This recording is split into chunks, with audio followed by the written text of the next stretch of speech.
வெள்ளிக்கிழமைக்கான morning mini விழாக்கு வந்து பார்க்கலாம். ஸ்கூல்லாம் லீவ் அப்படிங்கிறதுனால கொஞ்சம் பொறுமையாக தான் பூஜை வேலைகள் எல்லாமே மன திருப்தியாக வந்து காலையில வந்து பண்ணியாச்சு. பூஜை வேலைகள் முடிச்சுட்டு நேராக போகக்கூடிய ஒரு இடம்னு பார்த்தோம்னா அது கிச்சனாக தான் இருக்கும். காலையில் வந்து இப்போலாம் டீ காஃபிலாம் மேக்ஸிமம் வந்து குறைச்சிட்டேன். இன்றைக்கி ரொம்ப ரிக்வஸ்ட் பண்ணி கேட்டதுனால பால் மட்டும் கொஞ்சம் வந்து போட்டு கொடுத்தாச்சு. அதன் கூடவே வந்து பார்த்திங்கன்னா காலையில் டிஃபனுக்கு வந்து வெண்பொங்கலும் தேங்காய் சட்னியுமே வச்சுட்டேன். கொஞ்சம் வந்து மாடியில் வந்து க்ளீன் பண்ணுற வேலையெல்லாம் இருந்துச்சு. ஏன்னா அந்த செடிகள்லாம் வந்து பார்த்திங்கன்னா விதை போட்டது தான் ஒன்றுமே முளைக்கிற மாதிரி தெரியல. அவரை விதை மட்டும் கொஞ்சம் ஓரளவுக்கு ஒரு 2, 3 விதை வந்து முளைச்சிருந்த மாதிரி இருந்துச்சு.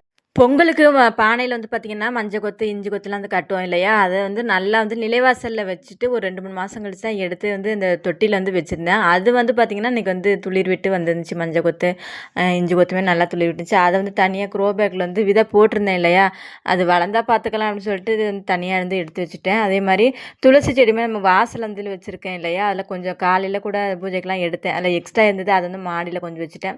ஏன்னா வெயில் ரொம்ப நல்லா படுற இடத்துல இருந்துச்சுன்னா நல்லா விதைகள் கிடக்கும், அதுலேருந்து நிறைய வச்சுக்கலான்னு சொல்லிட்டு இன்றைக்கி காலையில் அந்த வேலைகள் தான் வந்து பார்த்துருந்தேன். யார் யாருக்கெல்லாம் கார்டனிங் வந்து ரொம்ப பிடிக்கும்னு சொல்லிட்டு மறக்காமல் கமெண்ட்ஸில் சொல்லுங்கள். ஒரு சின்ன செடி அதுலேருந்து நம்ம ஏதாவது ஒரு பச்சை மிளகாய் நம்ம எடுத்து நம்ம சமையலுக்கு யூஸ் பண்ணாலும் அது ஒரு மன திருப்தியை தான் கொடுக்கும். இன்றைக்கி ரோடு கண்டிஷன் வந்து பார்த்திங்கன்னா இது ஜல்லிக்கலை ஃபுல்லுமே இன்றைக்கி பரப்பி விட்டுட்டேன்.